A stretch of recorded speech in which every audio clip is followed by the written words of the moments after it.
first match of the day is going to be RDU versus Thijs. And as you mentioned just in the opening there, Sartol, these two players normally bring very, very similar lineups, if not identical. But for this week, things have changed because they face each other. So we do see the double warrior ban, not too surprising at all. But Thijs opting for the Hunter strategy here with Demon Hunter, Hunter, and Rogue. And then RDU going Demon Hunter, Rogue, and Warlock with this Zoo. That very recently, RDU's been tweeting about saying he's actually very confident. Not only is this a good list, but with Zoo's just power overall. So he seems very happy with not only the lineup choice, but specifically just this deck choice for this week. Yeah, he also gave credit to Gallon specifically for convincing him that the no-charge list was superior, and that's why he's playing it this week around. And that goes to speak to that point that he didn't really feel like he could or should be practicing with Thijs this week, so he sought out a different practice partner. He's been preparing with Gallon this week instead, and actually had a little bit of a conversation with RDU about that as well. And he was sort of very quick to say, like, Gallon's great. Like, he, really felt like I got a lot out of the testing, and that's definitely a sentiment that I can get on board with because, whenever I talk to Gallon about the game, he clearly comes from a place with a ton of experience and a ton of good ideas about what's going on. I think you see that reflected in his play based in the Americas so far. I think potentially he's playing the best Hearthstone out of anyone in Grandmasters so far across multiple regions. So I think RDU will have benefited from that experience, certainly. And based on his Zoo performance last week, he has certainly figured out how to draw the nuts with Zoo, which is a skill that Gallon certainly possesses, but I didn't know he was so good at passing it on. Yeah, and I think for me that it's not just RDU. I've heard a few pro-level players talk about Gallon's play and Gallon just as a player as well. And it's only the greatest of things being said. So it's not just us trying to say Gallon's good. It's not just RDU. It's just a mutual thing. I think all of every aspect of high-level Hearthstone right now is that just a recognition that Gallon is just at the top of the game at this moment in time.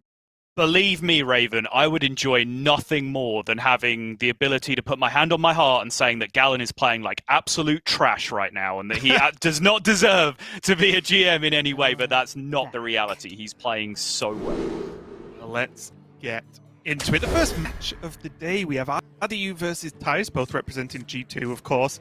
RDU currently 2-0 in his division, and Thijs only 1-1. So Thijs really looking for the win, just to stave off some of the lower portion of that division. But RDU looking to get off to a rocket of a start with a 3-0 lead. Here though, Demon Hunter versus Rogue. RDU getting off to a reasonable start here, just having Battlemaster and the sidekick. But now with a backstab, that's going to be slowing down quite. Yeah, and I think this start, not particularly in this game, but the start overall in round robin for RDU has been very important.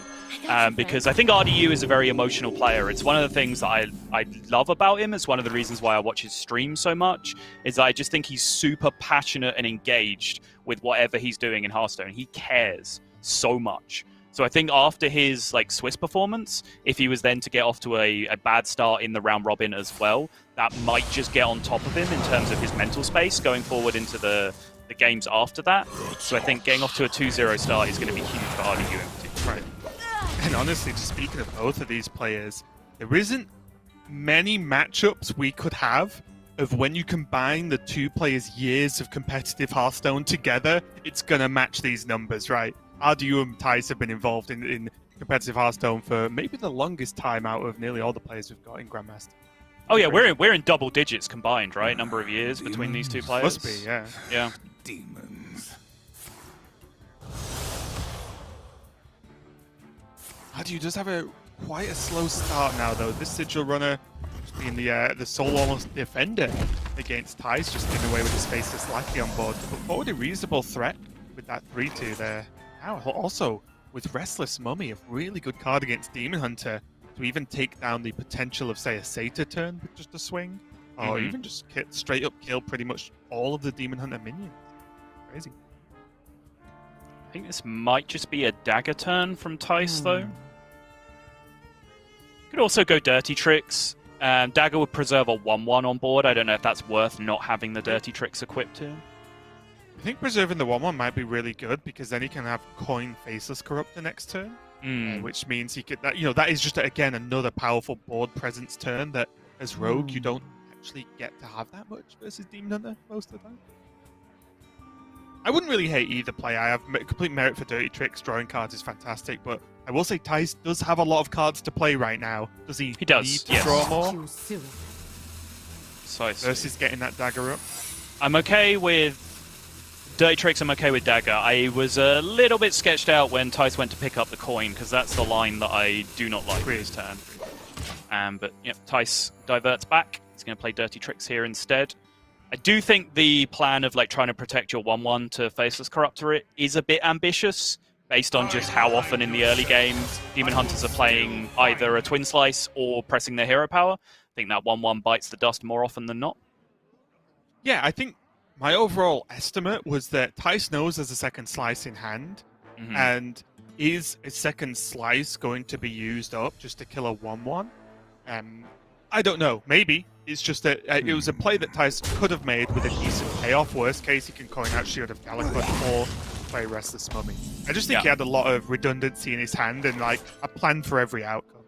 Yeah, I mean, so playing the Dirty Trick still actually protects the 1/1 to the same degree if you think about it, because there's just 2 trades, and the Sigil Runner can't make both of them on their own, I also think the big point is on turn 4, Demon Hunter doesn't play 4-drops. We saw Kane. That's the one, basically, that they would play on turn 4. Quite often, turn 3 is a combination of cards, or Satyr Overseer plus Hero Power, for example. Right. So that would be countering the 1/1 anyway. But we've dug way too deep into that one little line, and we're 2 turns down the line now, Raven, so let's move on. Yeah, most importantly, that second slice being used as to maybe its best potential outside of adding to an Altruist turn, I suppose, of just proccing a Glaive-bound Adept on turn 5, which is huge, especially considering RDU has 2 Skull of Guldans and a Metamorphosis to get through, so quite a lot of mana, but at least now he can Metamorphosis Hero Power next turn, or the other way around, next turn if he needs to, or which will help him get to a guaranteed Outcast Skull of Gul'dan to follow up with. Thijs had the option to go for a medium-sized Van Cleef right there on that turn, using Backstab and Eviscerate to kind of inefficiently clear up the Glaive Bound, sure, but clear it up nonetheless. He's chosen to get a little bit greedier here, just putting the Shield of Galakrond in the way instead. But there's a good chance that that competes with the 6/4.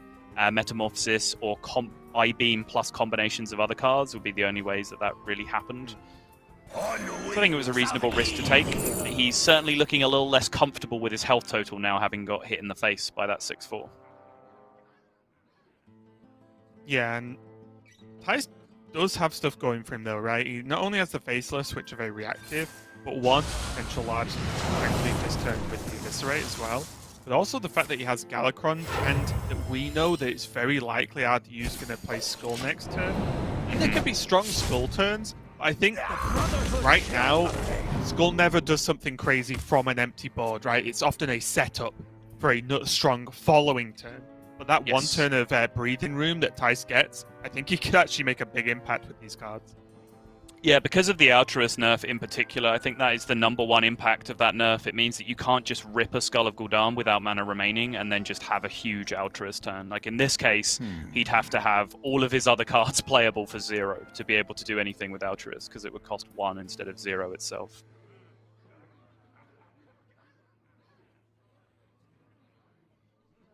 Now though, I think you have to consider how he wants to deal with this Van Cleef.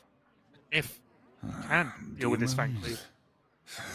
Demons. Because suddenly Skull of Gul'dan feels very slow. It does. So the alternate question is there a way to race the Van Cleef? Which he can deal 9 damage this turn with Warglaives and the 2 hero powers. Puts Thijs down to 8. And then he can Skull next turn and have much more mana to play with. Yeah, but the problem is that the direct damage cards that he would need to back that up are too expensive to draw off Skull, so it would have to be exactly Glaive Bound off the top, for example, to pay that off, which, yeah, that's how many turns he has. This Van Cleef is going to kill him in 2 turns by the time Thijs develops additional minions alongside it as well, so it doesn't seem like there is a reliable race plan by just equipping Warglaives.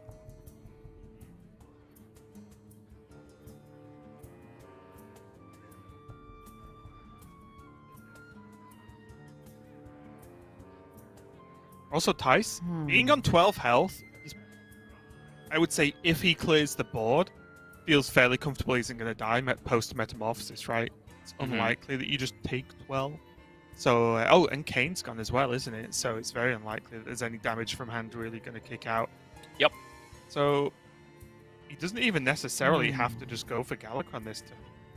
Yeah, I was looking I'm at. actually going to be quite surprised. Like, isn't just Faceless really good? I was looking at a Faceless Corruptor line. Yeah, you can do it in a really kind of weird and janky way potentially, where you just backstab and trade the Satyr Overseer just straight up with the 2/1, and then just use your Faceless Corruptors just to have them consolidated on board so they both live. That way, you're representing like max damage to deal with I-Beam or so on in the race. Yeah, it feels weird to me, this play on this system. I thought the options were so good, and the health was reliable that Galakron wasn't needed. Maybe Thijs decided that he wants to use 7 mana on Galakron now rather than later. He could have whiffed with those draws. Agree. I mean, he kind of did. He doesn't have lethal set up. I think you just have to consider that a whiff, whereas the other way around, he could have potentially had lethal set up because he'd be adding, 8 damage plus to the board with the Faceless Corruptors. Yeah. So a little bit of time for RDU, but only to the factor of 1 turn right now. Yep, this is still a giant rank. No great way to kill it. Yep. Shouldn't end up mattering too much. Ordering from RDU, he fired off the first I-Beam just to see if he was dealing with the second copy of Dirty Tricks, which is in Thijs' list. Having seen that it wasn't that, he then checked for ambush and then used his second I-Beam to deal with the ambush token. So pretty well navigated from RDU, but I think it is not going to matter all too much in this position. Yep, he can still Blackjack Stun and go for the Faceless Corruptor this turn. Get some trades off and dramatically reduce the damage down again and protect the Van Cleave. Yeah, and make a 6-drop at the end of it, or a pair of 6-drops even, with his remaining lackeys after the value trades. I think what's even scarier as well about that earlier turn, right, just touching it once more, is if RDU had drawn a Shadowcaster and just locks Van Cleef out of the screen, that's a huge problem. Shadow Weaver. Sorry, yeah. Shadow Weaver, apologies, Shadow Weaver. Yep.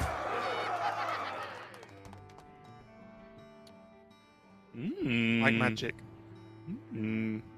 Is it cold in the shadows? So you're saying there's a chance? Is there though? There kind of just isn't, right? How much damage is this? 15. He pushes 5 more down to 10 this turn. So as long as the board gets cleared down, there's no 1 card off the top that represents lethal.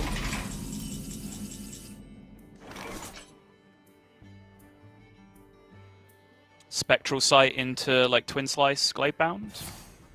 Something like that. Second Shadow Weaver, maybe? We're all good. He found the 1 damage he needed. He got out of it anyway, even without the Van Cleef getting over the line. So Thijs does tidy up. RDU is going to go down 1-0 in the series. And there's still plenty of time to come back from here. Yeah, so far Rogue seems to be doing well today. Thijs still has his birthday balloons laid out. Is that allowed? We're not celebrating your birthday this week as well, Thijs. You can't get away with that. I see you. Maybe they're just his balloons. Maybe he just likes balloons. They're just there. Just like plants, you just don't forget to water them, wait till they deflate, and then chuck them away and get new ones. Easy. But yeah, sorry, you wait until your plants deflate. They kind of deflate, technically. They just kind of go. But yeah, Thijs taking the win there over RDU with the help of Mr. Van Cleef, as can be the case, should I say, with Rogue quite often. Congratulations to him going at 1-0. Oh, we're going to go to a quick break while we set up the next game. Don't go anywhere. We'll be back with more RDU versus Thijs.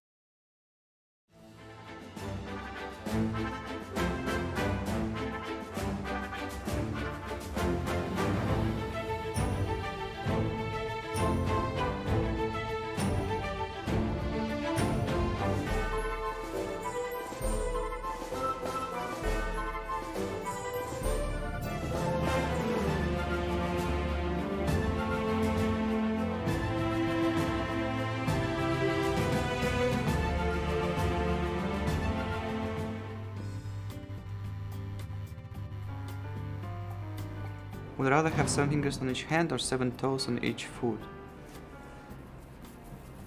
I don't know.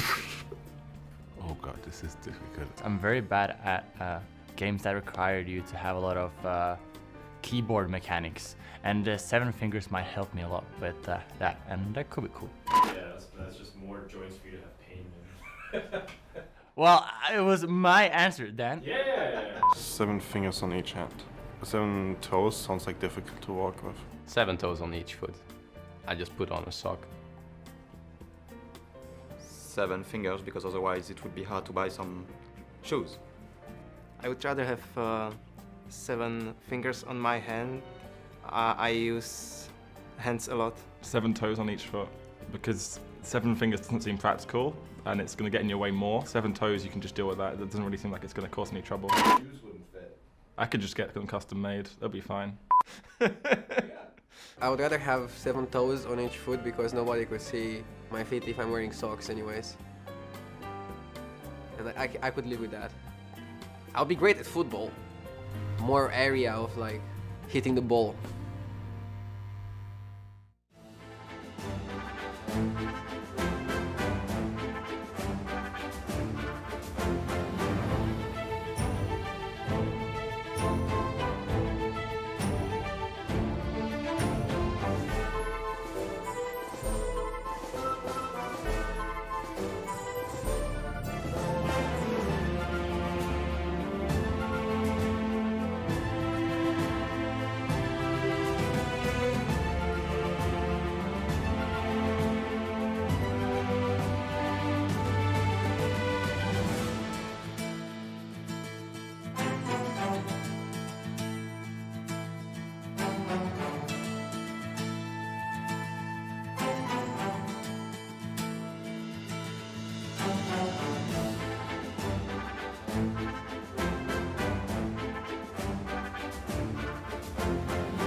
Welcome back. We are ready to continue our series between Thijs and RDU.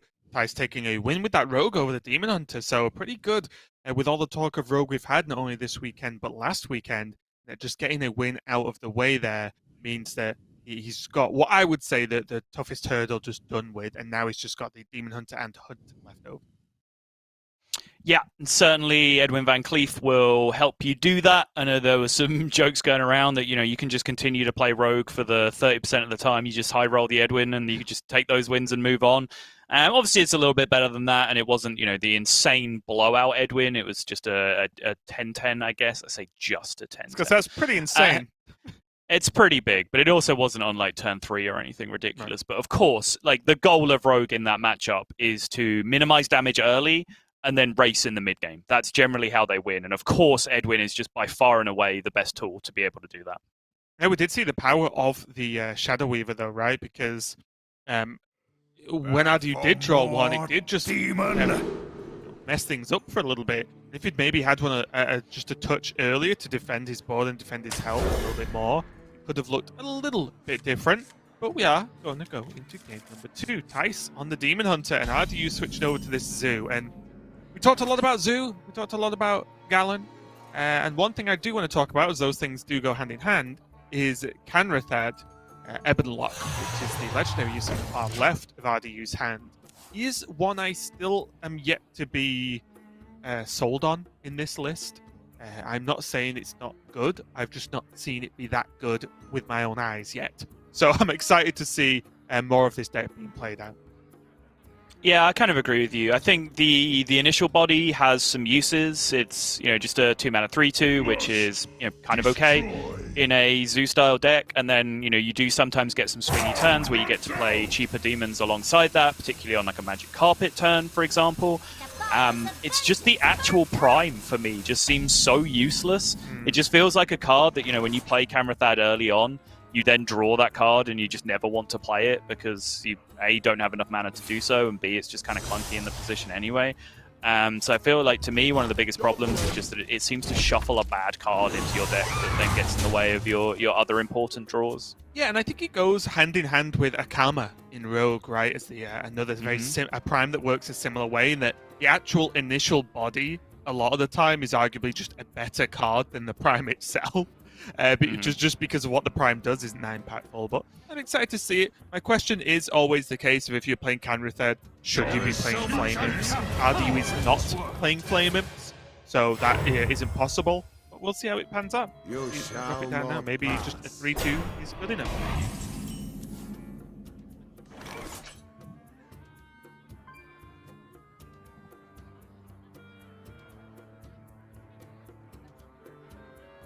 RDU choosing to protect it behind the Shield Bearer here, so he can then have his choice potentially of value trades on the next turn with the Beaming Sidekick instead.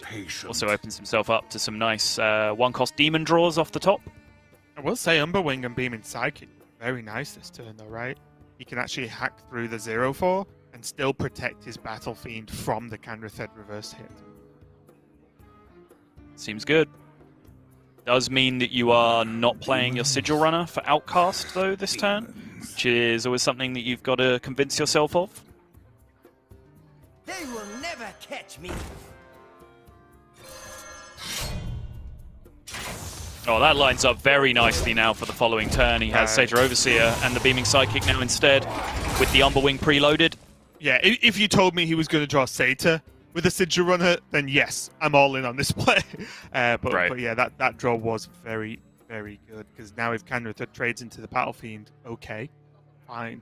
Satyr Overseer plus a swing next turn, another 2/2, and then it's either the Sidekick to buff the Overseer's health, or just a Hero Power if Thijs needs a 2-attack swing instead of a 1. Yeah. It's looking like that 1-attack swing might just get the job done here, the way these trades are looking like they'll go down.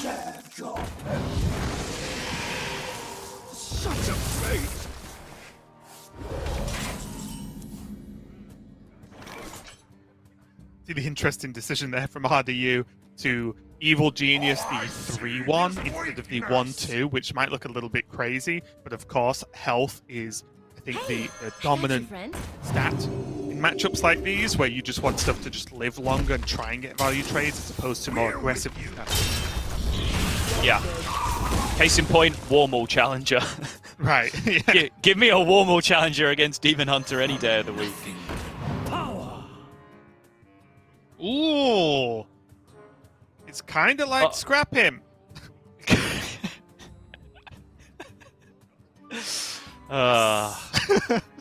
This is not a new revelation from Raven.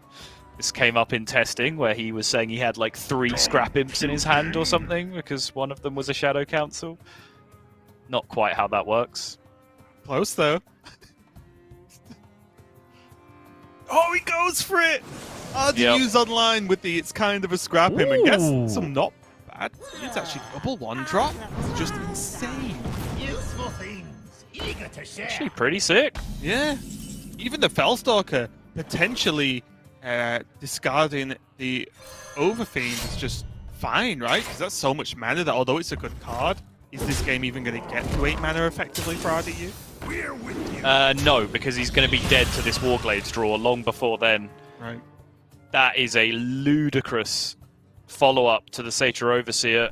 This could just be straight-up lockout now for Thijs. Takes the value trade first. No buff from the Death Rattle because of the sequencing. Keep on attacking, and that is just lethal setup now. Woo! A lot of Satyrs. Game 3. There we go. Well, I'm going to sit up. I did slouch a little bit as I was getting comfortable, ready to cast the game. But it ended. Thijs taking another victory there, and I'm not sure what happened, Sol. I just have to think for a second, because there was the Canrith Ed with the shield bearer, but then the game just ended. I think it was just the sheer power of Warglaives and a lack of, say, carpet turn for RDU, right, to try and just push off the board, get something that's going to stick a little bit more. And that Warglaives with the Satyr, and funnily enough, the sidekick that was not played on the turn I suggested, but played the turn after on the Satyr, was huge, because it just makes it like a brick wall, right? How is Warlock really going to do 4 damage without a scrapping buff?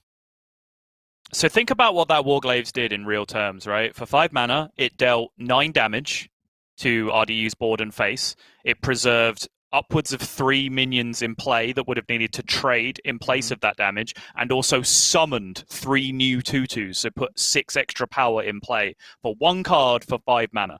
That is an amount of stuff that will end a game in an instant, which is exactly what happened there for Thijs. Yep, in a couple of weeks we're going to get the news that that's going to be nerfed, and Demon Hunter's going to be removed, and we're going to be back to 9 classes.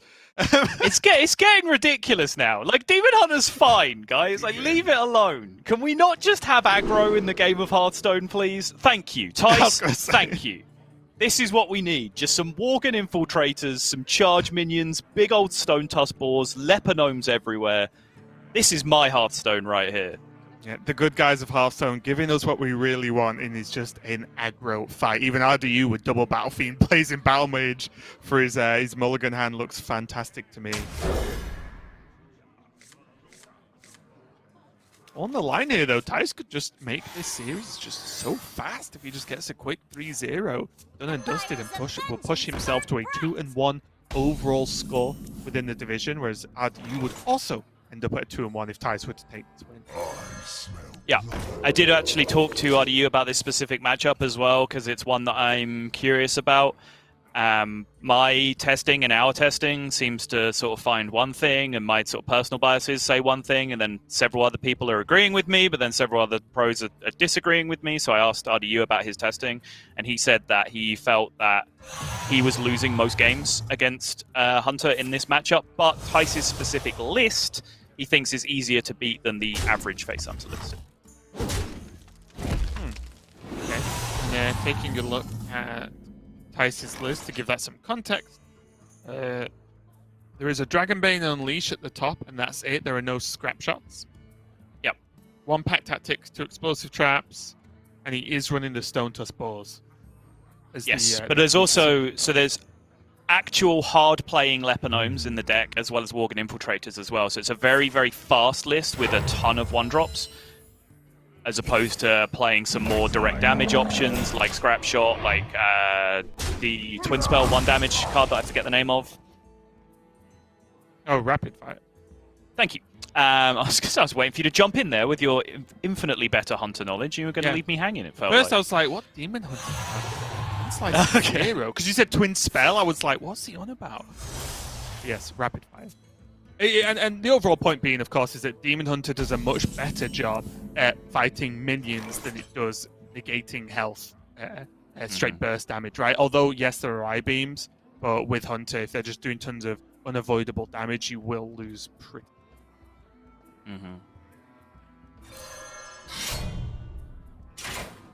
I did wonder just then how much respect Thijs was going to give this Battle Fiend, or whether he was going to try and go hyper-aggressive, but I think that's fair, considering it defends his Misha quite greatly here, and avoids any chances for the Battle Fiend to either trade with the Misha much easier in some respect, or just start pushing to. Is it cold in the shadows? Yeah, agreed.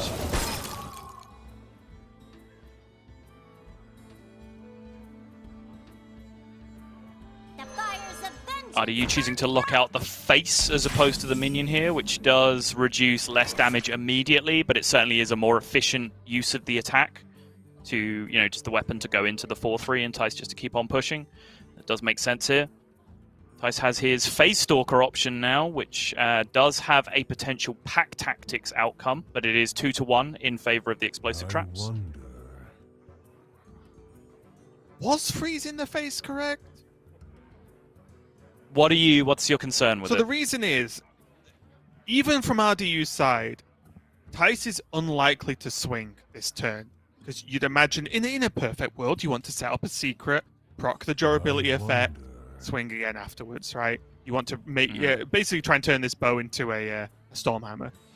And if that's the case, is Thijs just face tanking this 4-3 and losing the bow just a reasonable outcome versus Namisha being alive and either pushing damage or trading minions?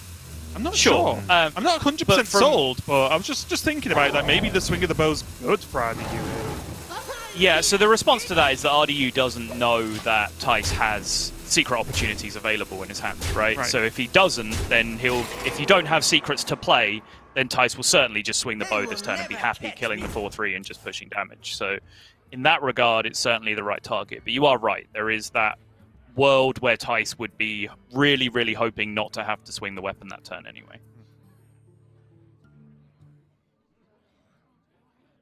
Ugh. And looking very clunky here. This is the difference between a twin slice and not a twin slice, isn't it? Because the Gladebound Adept just being a 6-4 is not great. The weapon, although 5 mana, was drawn after the Sigil Runner was played. So nothing quite lining up that nicely for RDU. He does get to protect the health on this Shadow Weaver, which does mean he can, it at least requires a trade. Thijs wants to kill it, and after, post Unleash the Hounds, which Thijs is only running one of, RDU now has to consider that he doesn't have to play around. Ooh, we got the pack tactics, Raven. The punish. This is where it gets spicy, though, because I think RDU really has to consider if he ever wins this game, if he doesn't go face anyway, like, does he need to test the pack tactics or not? Because he could swing and then Gladebound it instead. Yes, I think that was an option, just to hero power the face and then Gladebound the Phase Stalker. Right. That way, just not interact with pack tactics at all. It does concede the game on the spot to Explosive Trap if you do that, though. It is worth saying. Yeah, and Raven's point is to say, like, well, maybe that's just the world you're in at this point, that you are conceding to Explosive Trap. Exactly. And also, if he does this and slow his turn down even more, by now there's a 3-3 on the board. Is this too slow now? Regardless. He does have a very nice... Does have a very nice looking board by the end of this, though. The 6-4 is a very hard minion for Face Hunter to race. True. And with no Unleash, to be fair. It's not like there's a chance that Thijs just pushes back pretty hard. That's huge, though, because I think that is now a guaranteed Stone Tusk ball from the deck for Thijs. It's yes. So he just loads up again. This one is guaranteed to be an Explosive Trap. Hero Power puts RDU to 12. Bow puts him to 9. 3 damage from the Stormtrooper. He's at 6. And then Weapon and Hero Power next turn puts him all the way down to 1, which means the Explosive Trap is lethal. So this looks like a pretty clean setup from Thijs' side. He even has a Stone Tusk ball to spare, Raven. Yep. Just a small correction on card naming, Subtle. If it was called Stormtrooper, the damage would probably miss. Cobalt Stormtrooper. And it would just miss the 3 damage. It would just go straight past the portrait and go, oh, how did I miss that? Yeah. But no, it's a Sand Trooper. Yes. Just funny, maybe tickled me a bit, that's all. Imagine just got a white helmet on, you're like, wait, what? Demons. Demons. And even though Demon Hunter can put out an insane level of damage from a very little amount of cards, I don't think the damage is this insane. Time grows short. Hide behind yourself. Not going to attack and try and have one more turn to actually throw an I-beam, maybe?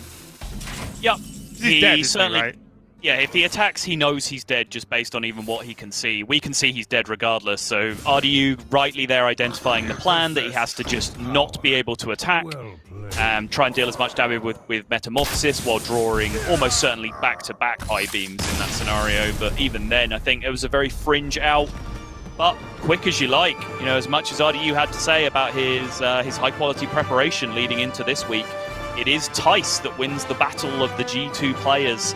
And that means that there is now the first blemish on RDU's record here in Group B of round robin. It is, yeah. Both players now going to have their point at 2-1 in their division. I will say though, RDU going 1-1, I think, is pretty reasonable for a weekend. I think when you're having the two ofs, having just even a 1-1 score is fine. Obviously not great, but because he won last week as well, he is still positive so far, along with Thijs. So it means that I think if you stay positive in your win rate, it's extremely likely that you end up being safe, or safer, should I say.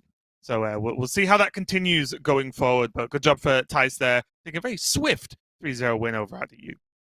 Sorry, before we move on, point of correction. I've just realized that matchup conversation we were having, that I was talking about with RDU, that was Face Hunter versus Zoo, not Demon Hunter, which doesn't really matter now because we're past it. But in the sake of accuracy, I figure I would correct myself before anyone gets mad at me. Try and get ahead of it. Control the story, Sol. Control the story. Yeah, exactly. Yeah. We are going to be going into match number 2 of the day, which is going to be Pavel versus Kalento. We can check out the schedule here to see what we've got coming up through the rest of the day as well.